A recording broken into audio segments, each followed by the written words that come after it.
the end.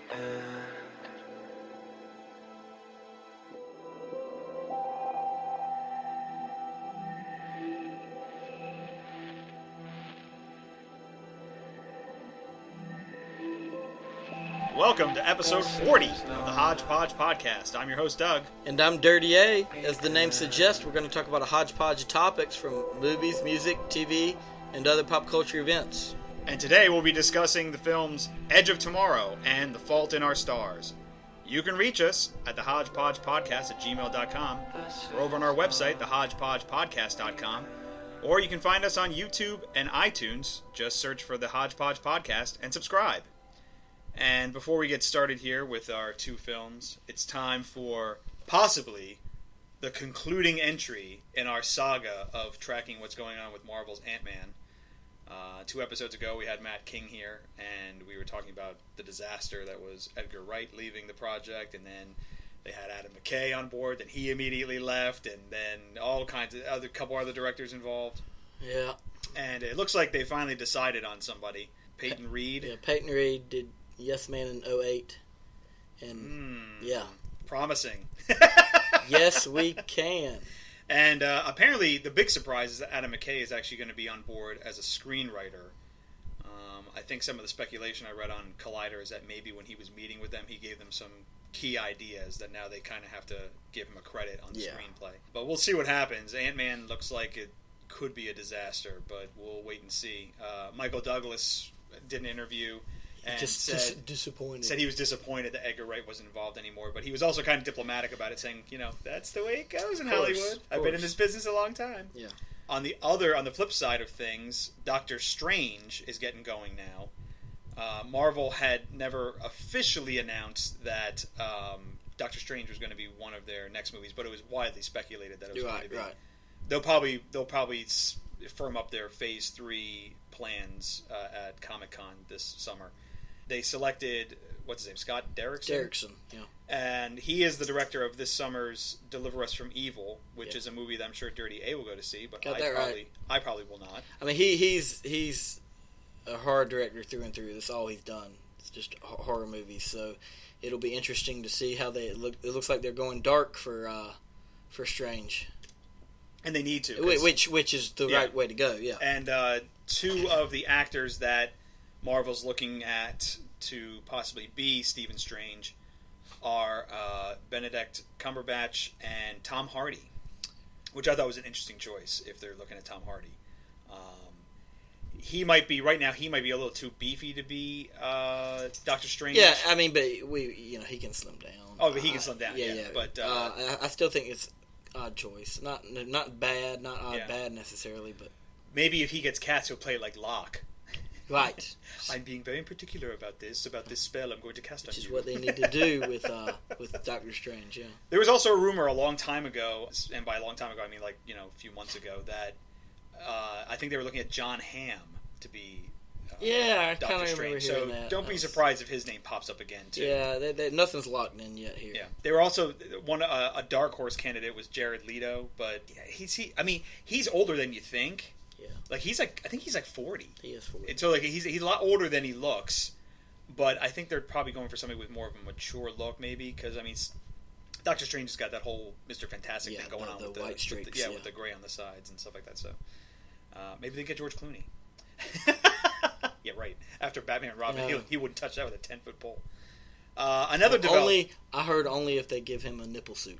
Yes, nipple tunic. Yeah. Another development that occurred for summer blockbuster type movies is that Warner Brothers has delayed the Wachowskis' Jupiter Ascending. Jupiter Descending. Exactly. This was a movie that we featured in our summer movie preview. It's something that I was looking forward to, but at the same time I was like, this could also be equally a disaster. Yeah, it definitely looks like a flip of a coin, and now it's looking less like a flip of a coin and almost a certainty that at least the first cut of this was shit. Yeah, they've moved it to February, which is never a good sign. It's okay if movies open in February, like the Lego movie is an example where it was scheduled for February, probably because they didn't think it was going to do very well, and it ended up being this huge hit, and it was a great movie. But the fact that they're moving this from primetime fall Yeah, no, summer to to February is not good. Yeah, at that's all. not good because that shows the old mentality of February being a dumping ground. Basically. Yeah, they have no faith in this movie whatsoever now. The studio. The reasoning is that the Wachowskis want to, there's some more work they need to do. Yeah, okay, whatever. Peddle that shit somewhere else. And I'm not buying it. And the next trailer, Channing Tatum's not even in it. Right. We had some quote unquote work to do. Yeah, so unfortunately, it's looking like that's going to be a stinker. But we'll see what happens. We'll see what happens in February. But one movie that we're going to discuss today, segueing into that was not a stinker, although it also equally had the potential to be. Well, it's no Avatar. Right. That's Dirty A's new thing now. It's no Avatar, which is sarcasm because I don't even like Avatar. Avatar's not one of our favorite movies. But it's Tom Cruise's Edge of Tomorrow. Yeah, I'm not saying I thought I was going to dislike this movie, but I did not expect it to be this good. Yeah, it's a really great movie. It's directed by Doug Liman, who directed Bourne Identity. He also directed Jumper, so you could go either way on that. But it's based on a Japanese novel called All You Need Is Kill by Hiroshi Sakurazaka. Basically, if you want to break it down to the bare bones of what it is, it's essentially this action sci-fi Groundhog Day. But it goes beyond that because in Groundhog Day, Bill Murray's character, Phil, doesn't know what's happening to him. He has no end game. Like, there's no end point. He's just suffering in this existential hell. Yeah. And he finally kind of pieces together that he's got to make things. Well, no. Even in that movie, he creates the goal of trying to woo this woman, but he doesn't know that that's going to break his cycle. That's true. But he did kind of get on the track because then he thought he did everything right at one point, and then he started over again. He was like, "Oh no, what?" So, but in this movie, in Edge of Tomorrow, there is a definite end game, and Tom Cruise eventually finds out what is happening to him and why he's repeating the same day over and over and over again. The film also stars Emily Blunt as Rita Vrataski, who is this legendary soldier. What do they call her? Metal something bitch? Full Metal Bitch. Full Metal Bitch. That's what they call her, Full Metal Bitch. And basically the story is that aliens have invaded Earth, and they're slowly... By the time the bulk of the movie starts, they've basically overtaken all of Europe by this point. It was almost like they set it up at the beginning, almost like a game of Risk, where they show the countries and how the aliens spread. Yeah, and then it's the prologue is basically told through newscasts. With real newscasters, like I know it's really cool. The girl from CNN, Erin Moran.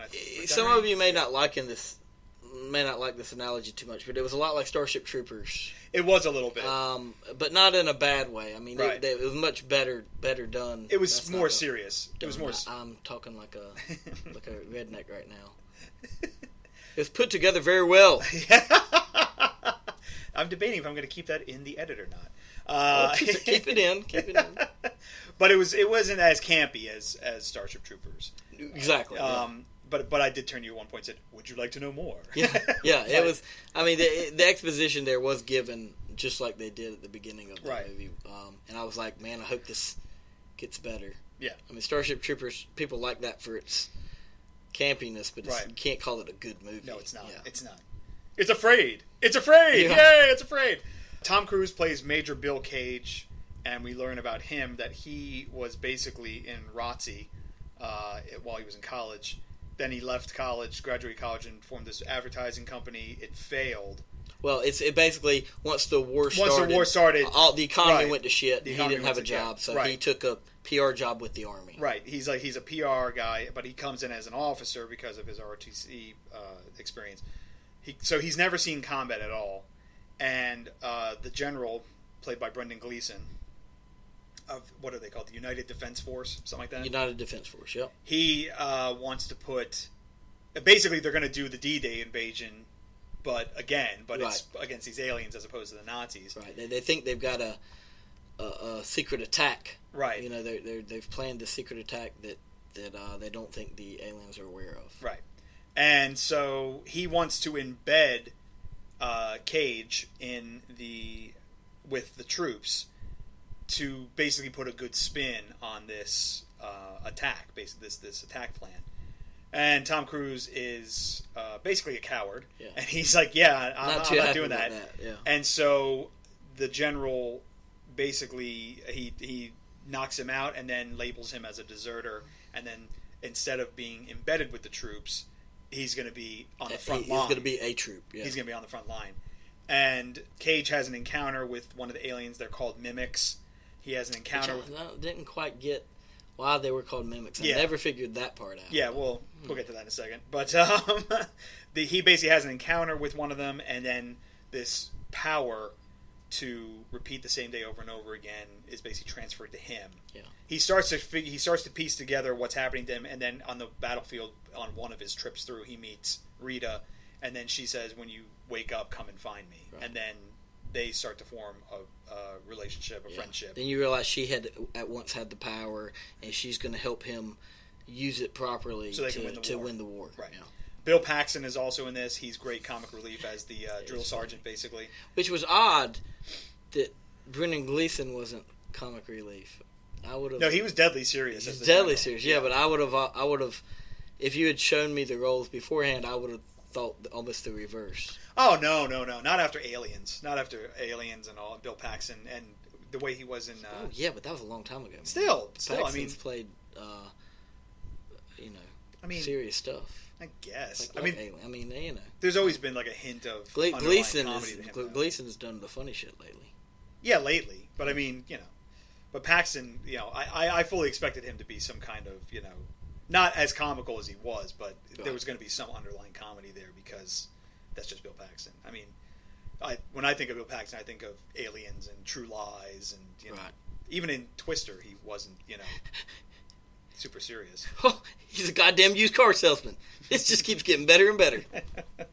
But as Dirty A said, the mimics, that is one of the issues I had with the movie. The mimics, they call them mimics, but you're never really clear on what they can do. Aliens, they don't explain them very well. And to be fair, it's because they don't know. They don't know, anything about them other than they're attacking the planet. But yeah.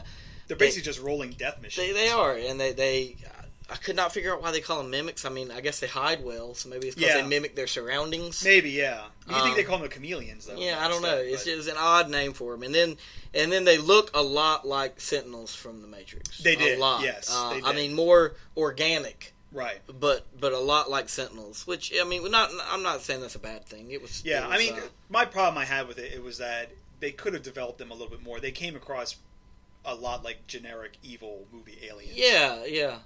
But it was for me it was a small quibble. But in the exposition they explain how intelligent they really are. Right. At least in battle. Right. Yeah. So the movie has a lot of humor in it, which we were surprised at. Yeah. I mean, we laughed a lot. We laughed a lot in this movie, but it never changes the tone of the film. No, not in a slapsticky kind of way. Yeah, just a natural. Yeah, fun. The tone is still deadly serious in this movie. Yeah. With the stakes and everything like that, and it was really, really good. Tom Cruise is great in it. Emily Blunt is really good in it. I'd like to see her in more action fare like this. And at the end of this one, Matt King will appreciate this because it was a problem he had with X-Men. They recreate a sense of dread because at the end of it, and I don't think it's a big spoiler, his power is gone. Right. When they went towards the final attack. So they recreate that sense that, well, okay, this is real. It's not just going to be reset after this. Right, so, exactly. Yeah. The problem I had with that, though, is that... I was fine with that, with him, because that has to happen at some point to, raise the stakes. I just felt that some things happened also that kind of were glossed over a little bit. Like when they got the plane, it's like, really? It was that easy for them? It's like, come on. I mean... Yeah, if there's one critique of the movie, it's that the climax seems rushed. Yeah, it really did. It did. But that's a very small gripe. Yeah, for a very enjoyable movie. Very enjoyable, well put together action movie with a lot of humor mixed in. Yeah.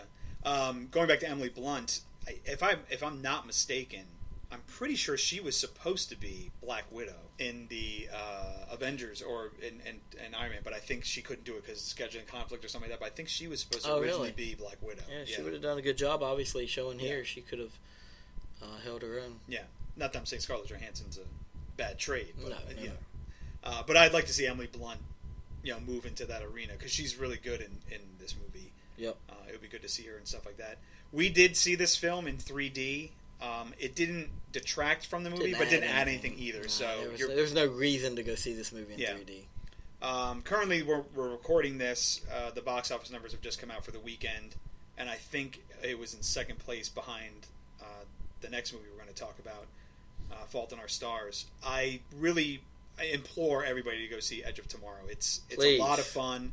It's one of the best movies of the summer, hands down. You're missing out if you don't. You really are. This gives X-Men a run for its money and entertainment value. Yeah. Oh, and I'm looking at the chart now. No, Edge of Tomorrow was third place. Maleficent came in second place. That's so sad. That's pretty sad.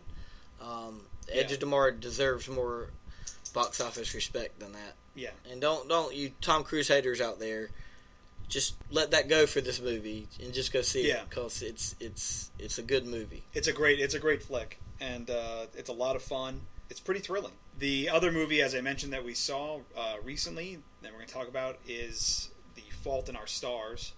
This was one. It's an adaptation of John Green's best-selling novel of the same name, young adult novel, and we were both looking forward to this one a lot.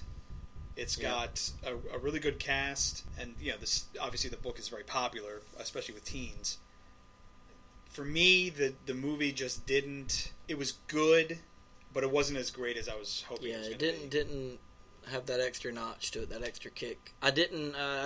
For the most part, for most of the movie, I didn't feel emotionally involved in a lot of the characters. Mm-hmm. Maybe as much as I should have or felt I should have. Mm-hmm. But the performances were fine. Shailene Woodley, great. Yeah, she's great. She was really good. What's his name? Ansel Elgort. Yeah, he was fine, but his character was one of the main reasons I had an issue with the movie. Yeah, it's just again one of those unbelievable people. What'd you describe it as? He's a quote unquote character as opposed to a person. As opposed to a real person. Yeah, it just the way he acts just doesn't feel like there's a person out there who really acts that way. Yeah. I'm sure that maybe there is. There are all kinds of eclectic people in this world, but it just didn't ring true to me. Yeah. And then the parents were just kind of like in the background. Yeah, the parents... and not in a way of the story, just... They didn't feel like... I don't know, sometimes they didn't feel like they even cared about the damn daughter. It was just kind of odd. So, I don't know. Shailene Woodley plays Hazel.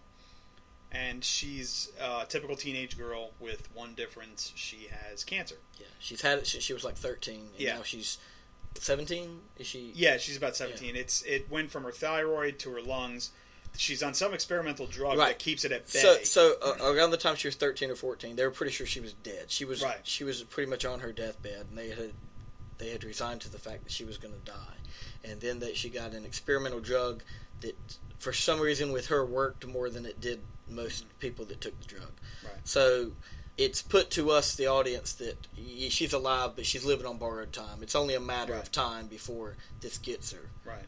But she is alive, but she's she can't breathe well. She needs oxygen pretty much 24/7. Yeah, she's on an oxygen tank. Yeah. Her lungs are shot.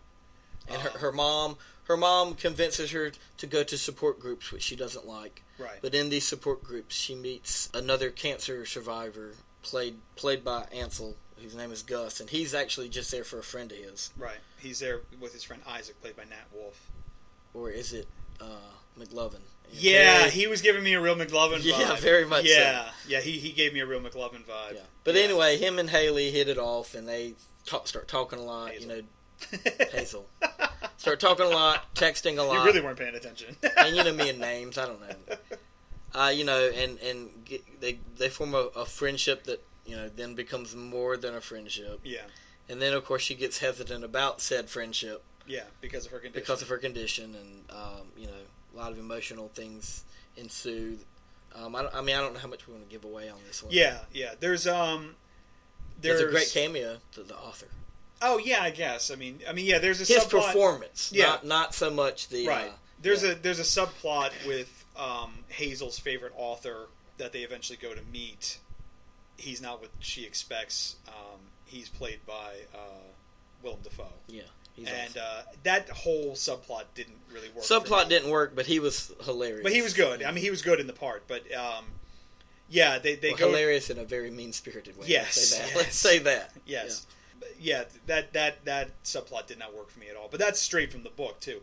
This the movie really reminded me a lot of Eric Siegel's novel from the '70s, Love Story.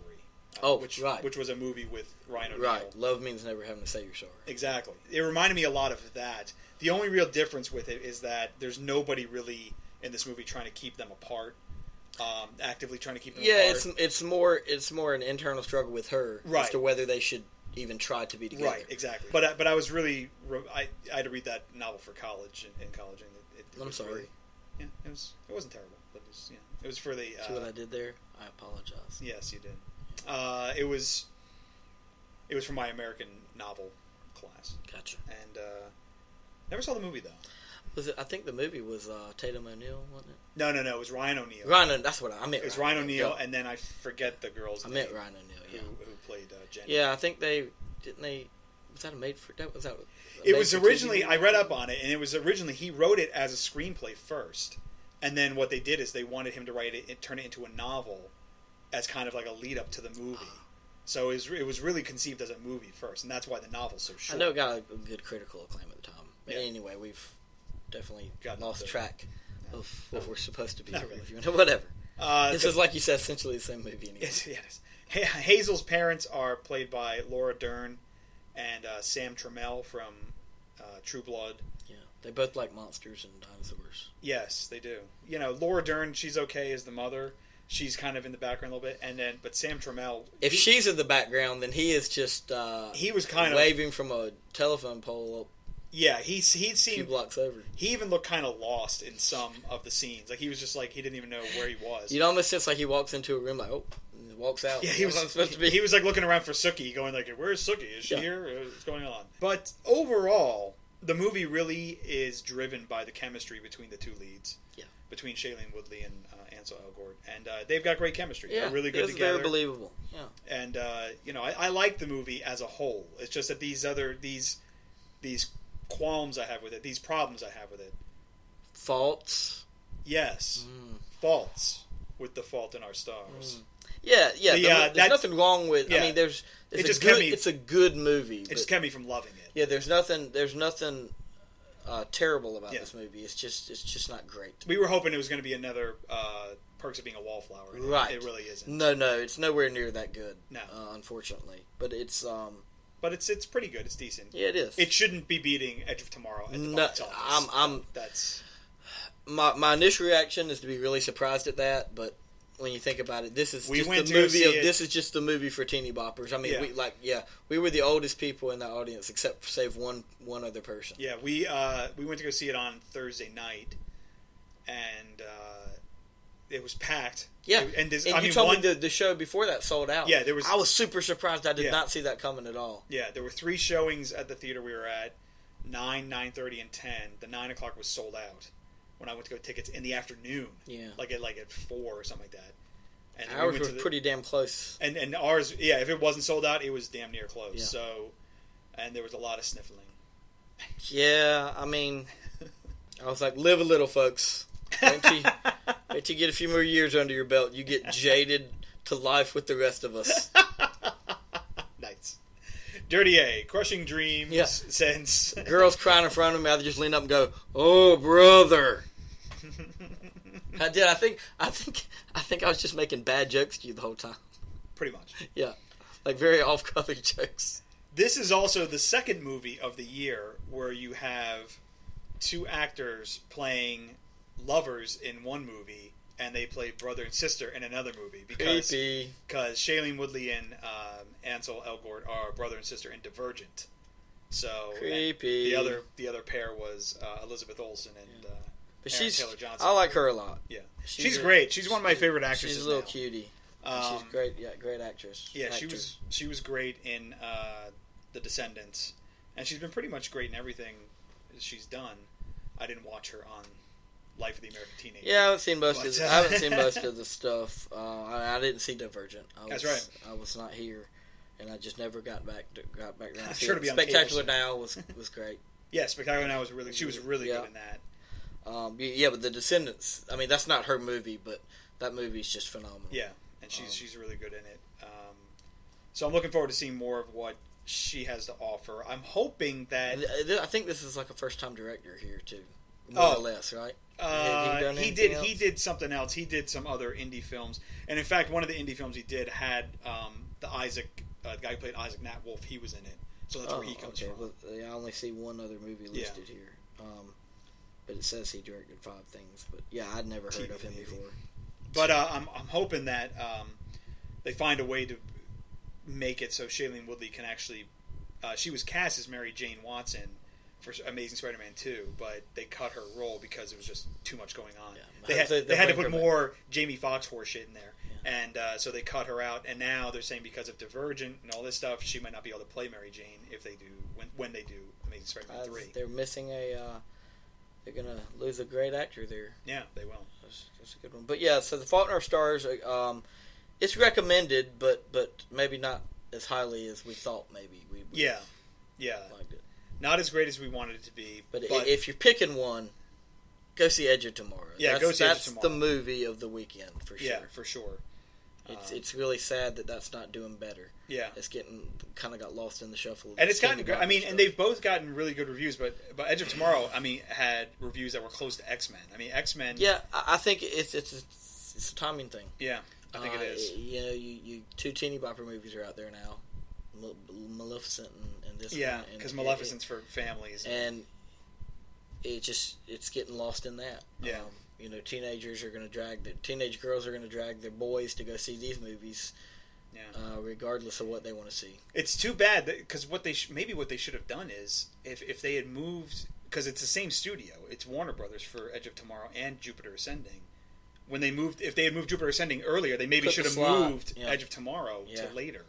In the summer. Yeah, I'm not so certain they really expected this to be real competition. Yeah. They're obviously 2 completely different movies, but it is. And Edge of Tomorrow is not getting. I mean, you've seen posters and press all over the place, but it's. But they're not really selling it as good as it is. It really is not. Really not. But me and you, we saw something there. We knew that it was going to be good. So. That's the one for me, and I think for you, that's the one to check out. Yeah, definitely. If you're going to only check one out over the next week, check out Edge of Tomorrow. Yeah, Fault in Our Stars could wait. Yeah, especially in the theater. I mean, you could go see Fault in Our Stars when it comes on cable or something like that and be perfully happy with it. But, I mean, I guess the Fault in Our Stars, it's a cancer movie. It's really not. It's really, you've seen it before. I also felt like that, right? There wasn't much new here. It was retreaded ground. I felt like a lot of it. I would say, my friend posted something on my Facebook page and made a good point. He said the only cancer movie that matters is 50-50. That's right. That's a good fucking movie. And that's a great movie with Seth Rogen and Joseph Gordon-Levitt. And Anna Kendrick is in that movie too. Another cutie. Yeah.